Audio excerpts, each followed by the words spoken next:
BFTB, best fight the best.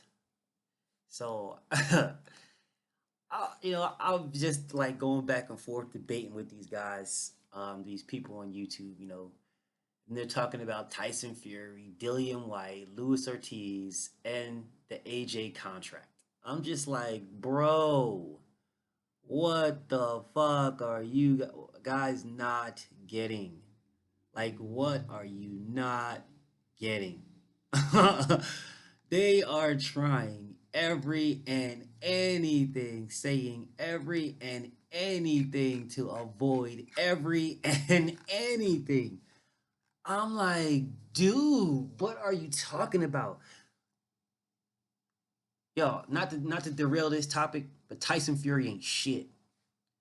He's nothing. Absolutely nothing. He wasn't nothing before. He ain't nothing now. Period. He's getting knocked smooth, sparked the fuck out. And then the people will be whining and crying about how Tyson Fury wasn't his old self. He wasn't this. He wasn't that. He wasn't shit. Period. Period. You can say, oh well, the Chisora 2 fight was his real thing. That was his real fight. Okay, well, he fought Wladimir Klitschko after Chisora, so he wasn't himself during Vladimir Klitschko. Oh yeah, BFTB, he was himself then too. He was himself for Vlad and he was himself for Chisora, but he wasn't himself for nobody else. So for his other fucking 25 fights, he wasn't himself, but for those two, he was prime himself. Yeah, whatever. Whatever, man. And then I say, okay, well then what was he for Christian Hammer? Oh well, he was all right, but he wasn't himself. He was better for Dereck Chisora 2 and Tyson Fury. And then I'm like, well, he fought Christian Hammer right in the middle of Dereck Chisora and Wladimir Klitschko. Dereck Chisora 2 and Wladimir Klitschko. He fought Christian Hammer right in the middle. Then, oh well, you know what, BFTB, you don't know shit about boxing. What the fuck? All right, man, whatever. So you realize that Tyson Fury wasn't shit. You picked out one or two fights that you thought that he was actually good at, and then you took those one or two fights and said, if he was like that, then Deontay wouldn't have a chance. Look, bro, once you realize that he wasn't shit, period, now all of a sudden you're already making excuses. Listen, Tyson Fury's getting knocked the fuck out. He's exactly how he was right now as he was when he fought Joey Abel, Steve Cunningham, Kevin Johnson, Martin Rogan, Dereck Chisora, Sefi Safiri, Francisco Pianetta, blah, blah, blah. He's the exact same way. The exact same way. And he's getting knocked the fuck out. Now, anyways, back to Burnt Shrek. So, this dude... So, I got people coming at me, and they're like, oh, well, Dillian White deserves to fight Deontay Wilder. He deserves it. I'm like, okay, well, is he the mandatory? No, he ain't the mandatory, but he should. He's ranked number one. He's ranked number one at WBC, and he's ranked number one at WBO. Okay, so, all right, fine. So is that your standard? This is what I ask him. Is that your standard? Your standard is rankings, where he's ranked, and they were like, yes, that's my standards. I'm like, okay, well, cool. Well, then when did these standards come about? Because Anthony Joshua fought Dominic Breazeale when Dominic Breazeale was ranked number 9. David Haye was ranked number 3, and David Haye hadn't fought Tony Bellew yet. So why didn't Anthony Joshua, if we're trying to hold Deontay Wilder to this standard, then we need to hold all champions to this standard. This isn't just a Deontay Wilder standard. This is an all champion standard. Your standards can't be for fucking one person and one person only. And then when it comes to somebody else, all of a sudden your standards are different. No, they are what they are. Period. That's why they're called standards. They are what they are. Period. You can't just change your standards when you see when someone else that you like, now all of a sudden you can change your standard. Oh well, Joshua, this is his first fight as a champion, so he deserves to fight, somebody that low in ranking. It's his first time in champion. It's his first time. So, he can fight number 9 Breazeale. He could do that. That's fine. But Deontay Wilder, even though he just won his title, He doesn't need to fight this voluntary. He needs to fight his mandatory. And Povetkin. Povetkin is #1. He's ranked #1. It's crazy. Because when Stavern was ranked #1, mandatory #1, the exact same thing as Povetkin, it was, oh, well, Stavern, why does Stavern rank? I don't even know why he's even ranked #1. Why is he even there? Why is Stavern even ranked #1? He shouldn't even be there. This is bullshit. This is Al Heyman protecting Deontay Wilder, even though Stavern is with Don King and not Al Heyman. But apparently, anything wrong in the boxing world, it's Al Heyman's fault. Just like anything wrong in real life is Obama's fault. You just blame Obama and Hillary Clinton for anything. Doesn't matter. Oh, well, the sky is blue, and I wanted it to rain today. Well, it must be Obama's fault. Bro, whatever, man. Look, listen. Burnt Shrek had his opportunity. He could have fought Dominic Breazeale, or he could have fought Luis Ortiz. He chose to fight Dereck Chisora. They're like, well, what proof was there that Dillian Whyte was gonna be able to fight Deontay Wilder? He said it. Deontay Wilder said it. That's what do you mean? What proof? He said on several occasions, not just once, and he was consistent. You see that word, consistent? He was consistent with it. If Dillian Whyte fights Luis Ortiz and beats him, he gets a fight straight away. He said it many times on video, in articles, many times.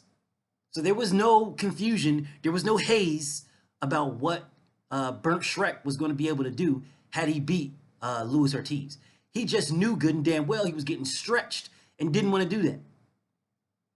He didn't want to do it. They're like, oh, well, it doesn't matter. He's ranked #1, blah, blah. Like, okay, listen.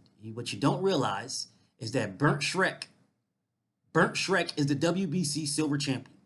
So as the WBC silver champion, in the rules, section 3.23, it clearly states, that just because you are the silver champion, that does not make you the mandatory to the regular champion, the real champion. It doesn't. Does not make you the mandatory. Sorry, doesn't. In order to be the mandatory, a silver champion must fight a final eliminator. That's in the rules. Because the silver champion is not always the #1 ranked guy. It's not just because you win the silver title doesn't mean you're #1 ranked. There's been many times that a silver champion for the WBC or what do they call him, the international champion for the WBO or whatever other weird ass name they called their second champion is not always the #1 guy. Shit, it might not even be the #2 guy. Fuck around to be the #3 or 4 guy that ends up being the silver champion or the international champion or the regular champion, or however the fuck you want to call it. But only when it comes to Deontay Wilder, all these standards and stipulations must come into play. With anybody else, it is totally okay for it to be whatever. You know, Deontay Wilder needs to fight the ladder. He's at the ladder. He's at the top of the ladder, and 1 rung down is the #1 ranked guy. 2 rungs down is the #2 ranked guy. 3 rungs down is the #3 ranked guy, so on and so forth. And Deontay Wilder is the only one that needs to fight them in that order. He's the only one. Nobody else got to do it, just him. Just him. Tyson Fury didn't do it because Christian Hammer wasn't ranked shit. Well, he was ranked, but he wasn't the #1 guy. I'm not the #1, but he wasn't the #2 guy because Tyson Fury was the #1 guy. Christian Hammer wasn't the #2. So Tyson Fury didn't do it. Dereck Chisora wasn't the #2. These 2 fucking fights that you say, oh, these are his best fights. Neither one of them motherfuckers was #2 or 3. But it's okay for him to do it. It's okay for him. That's A-okay. Anthony Joshua didn't do it. When he fought Dominic Breazeale was ranked #9 in the IBF, and he was ranked #22 in the WBC. One rank behind Dillian Whyte, who had already lost to Anthony Joshua. But we're not going to talk about that, though. That don't matter. Doesn't matter, not for Anthony Joshua, because you guys like him, so you can justify yourselves. You can justify your bullshit any way you want. It's okay for Anthony Joshua to fight the number 9 ranked guy or the number 22 ranked guy in the WBC. Deontay Wilder, when Anthony Joshua fought Dominic Breazeale, Deontay Wilder couldn't even fight him yet. Dude wasn't even ranked high enough. He wasn't even ranked high enough for Deontay Wilder to fight him. But yet that was the first guy that Anthony Joshua fought. He wasn't even ranked high enough to fight Deontay Wilder. But mysteriously, he was ranked high enough to fight Anthony Joshua. That's the first guy Anthony Joshua fought. A dude that Deontay Wilder couldn't even fight. Dominic Breazeale. Number 9 in the IBF, number 22 in the WBC. That was Anthony Joshua's first title defense. But Deontay Wilder's supposed to fight him in order. He's supposed to go number 1, 2, 3, 4 down the line. Who's ever ranked the highest is who Deontay Wilder's supposed to fight. Okay, well, let's look at Éric Molina. Well, when Éric Molina fought Deontay Wilder, he was ranked number 9. A year later, and after a knockout loss to Deontay Wilder, he was ranked number 15 in the IBF. And that's when Anthony Joshua fought him. Oh, but where's this standard at? Where's this standard at? It doesn't matter who the mandatory is. The number 1 ranked guy is who Deontay Wilder should be fighting. You know, because you like Dillian Whyte. So since you like Dillian Whyte and he's ranked number 1, then Deontay Wilder is supposed to be fighting him. You know, so what I'm trying to figure out is, where is this standard when Anthony Joshua fought number 15 ranked Éric Molina? Where is that standard then? Where is it? Where's that standard then? Because Kubrat Pulev was ranked number 2. And Wladimir Klitschko just magically and mysteriously jumped on the rankings at number 3. You know, after not being on the rankings ever since his loss to Tyson Fury. Not being on the rankings. He just magically and mysteriously jumped to number 3 right then. Right before he's about to fight. Oh, and then it came out that they had already signed a contract to fight Wladimir Klitschko. You know, after that fight, when he got in the ring, and this is according to AJ and Hearn, they had already signed to fight Wladimir Klitschko. But mysteriously, before that, Wladimir Klitschko wasn't on the rankings at all. Wasn't on the rankings at all. At all. But magically and mysteriously, you know, they go behind the scenes and supposedly sign a deal for Wladimir Klitschko. That's why Vlad was allowed to get into the ring. You know, after the Éric Molina shit or whatever, Carlos Taka, whatever it was, whichever fight it was, doesn't really fucking matter. Doesn't really matter. It's just the crazy thing is he wasn't on the rankings and then mysteriously he jumped on the rankings at number 3. But you guys have a problem with Tyson Fury jumping on the rankings at number 3. You have a problem with that when Tyson Fury was not in the WBC rankings at all. Just like Wladimir Klitschko was not in no rankings at all. But then mysteriously, right after Éric Molina, all of a sudden, poof, this motherfucker jumps in the rankings at number 2, number 2, number 3, number 2. Magically and mysteriously. And nobody has a problem with it. Nobody. But because Deontay Wilder is fighting Tyson Fury, you got a problem with it. You got a problem with him jumping to number 3. Dillian Whyte is supposed to be fighting Deontay Wilder, according to y'all. Dillian Whyte, who is the WBC silver champion and needs to fight in a final eliminator to become a mandatory. And the WBC offered him a final eliminator and he turned it down. Dominic Breazeale offered him the only mandatory spot and he turned it down. Luis Ortiz offered to fight him for the second mandatory and he turned it down. Deontay Wilder told him, you fight Luis Ortiz, you get a fight straight away, and he turned it down. But all I get is these weirdos saying, oh, well, BFTB, and when did you ever, in the history of boxing, see somebody put another fighter on the contract if they beat that fighter? When did you see that? See what I'm talking about? That's a duck move. So then I go back and say, bro, what in an unholy fuck are you talking about? Listen, all Burnt Shrek had to do was fight Luis Ortiz. That's all he had to do.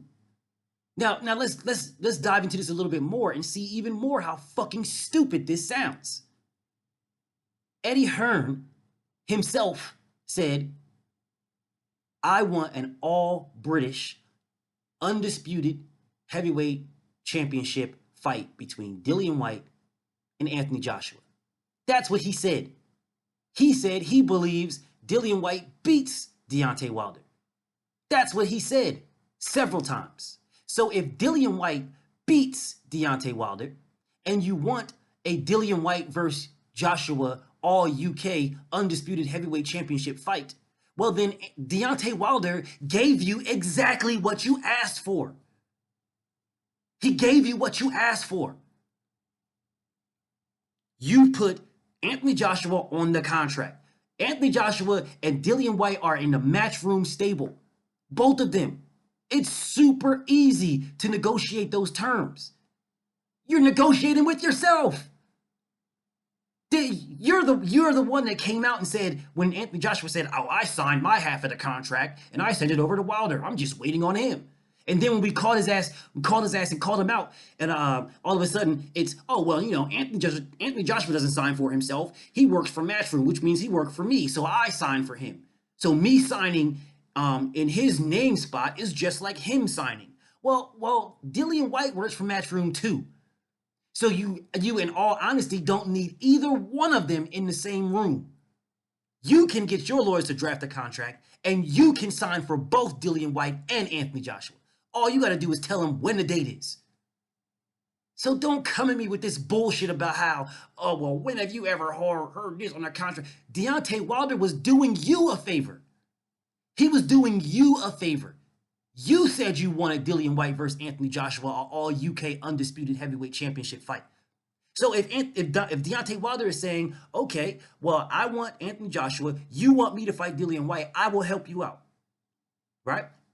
And you want Dillian Whyte to fight Joshua for an undisputed heavyweight championship. I'm going to help you out. I'll fight Dillian Whyte. You put Anthony Joshua on the contract for the winner. The winner gets Anthony Joshua. If you believe that Dillian Whyte beats Deontay Wilder, this is a no-brainer contract. A no-brainer. A no-brainer. No, you sign that immediately. And the crazy part is, Eddie Hearn agreed at first. He agreed. And then 2 days later, he said, oh, no, everybody knows. No, we're not gonna hoe out Anthony Joshua. We're not gonna whore Anthony Joshua out. Everybody knows you don't put a fighter of Anthony Joshua's size and magnitude on a contract with another fighter. Anthony Joshua and Dillian Whyte are rivals. They don't even like each other. Why would you put them on a contract? Who gives a fuck? It's not like they're sitting in the same room the whole time holding hands while you're making the fucking contract. They don't even have to be there. I proved to you that they don't have to be there with your own words. You said you signed for Anthony Joshua because he works for Matchroom. Well, where does Dillian Whyte work at? Matchroom. So that means you can sign for Dillian Whyte. They don't even need to be there. They don't even need to be there. The only thing that they need to know is where, when, and how much am I getting paid? That's it. That is it. That's it. Don't try to change it up now. Don't try to twist the shit around now. Don't do it. You're full of shit. Deontay Wilder gave you exactly what you asked for, exactly what you said you supposedly wanted. The problem with the whole scenario is you didn't want it. That's the problem. You didn't want it. You don't want it. You know good and damn well Deontay Wilder will destroy Dillian Whyte. He will destroy Burnt Shrek. And when he destroys him, which we all know he's going to destroy him eventually, when he destroys him, if you would have put Anthony Joshua on the contract, you would have been locked into it.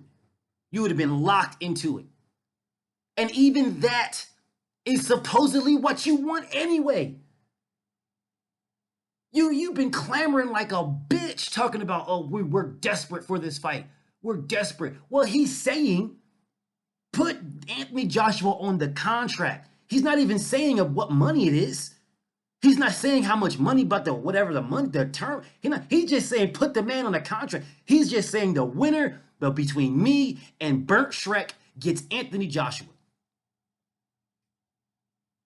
You don't even want to do that because you know Dillian Whyte gets sparked out cold. You know it. And because you know it, you don't want that fight to happen. You don't, because you don't want to fight Deontay Wilder. You just don't. You can say anything you want. We were desperate. This is a fight we want to do. This is a fight you said multiple times stupid lies and contradictions consistently. That's the only thing that Eddie Hearn and Anthony Joshua are consistent at is lying. They're consistent at that. They are consistent. And you fucking weird ass LTNK fan bitches just go right along with the flow. You just go right along with the flow. Anthony Joshua says, "Oh yeah, well, if this is a 50, if money is all it is, if they're saying they want 50% and money is all it is, well then, I mean, there's a way that we can make that happen, and sometimes I'll be willing to take less. So Deontay Wilder, don't worry, champ, we'll make this fight happen." Those are his words. Those are his words. Don't believe me? Fine. Go to my video, factual proof. Anthony Joshua ducked Deontay Wilder. Go to my video. You will hear him say it yourself. You will hear him say it yourself. You don't need to believe me. You will hear him say it. But then mysteriously, when Deontay Wilder's like, okay, well, I want 50-50. All of a sudden, Eddie Hearn's like, oh, no, he's a madman. He's living in fantasy land. But Joseph Parker says, I want 50-50. And you're willing to negotiate. You wouldn't even negotiate with Deontay Wilder. These are facts. Facts. Lillian White ain't shit. And Anthony Joshua is a good fighter, but he's scared to death of Deontay Wilder. He wants no smoke at all. None. Zero. Zilch. He would not be able to stand in the same room as Deontay Wilder if Deontay Wilder was in his face like he was in Tyson Fury's face. He'd run out. He'd run out immediately. As a matter of fact, if that fight ever does happen, which I don't think it will, there won't be a face-off. I would be surprised if they even allowed a face-off. Anthony Joshua will be so scared. I would be surprised. I would be surprised. I think they would do some shit like Floyd Mayweather, Manny Pacquiao, where there was no press conferences. There was just that one little thing, and then that was it. And then they didn't talk to each other no more until the fight. I don't see a face-off happening between Deontay Wilder and Anthony Joshua if Joshua ever fights him in the first place. I don't see it happening. I really don't. There's no way. I just don't see it. Someone will yell "bomb squad" and this motherfucker run out the back. Fuck around, jump out the bathroom window. Run into the bathroom and lock the door and jump out the window and run around the building to his car. There's no way I see this man standing in the same room as Deontay Wilder. There's just no way. No way I don't see it. No way. Would I like to? I would like to. I would like to. I don't see it. Anthony Joshua's heart pumps Kool-Aid. Tyson Fury ain't shit, just in case y'all forgot. He ain't shit, and he's getting knocked the fuck out tomorrow. BFTB, fuck burnt Shrek, and I'm out.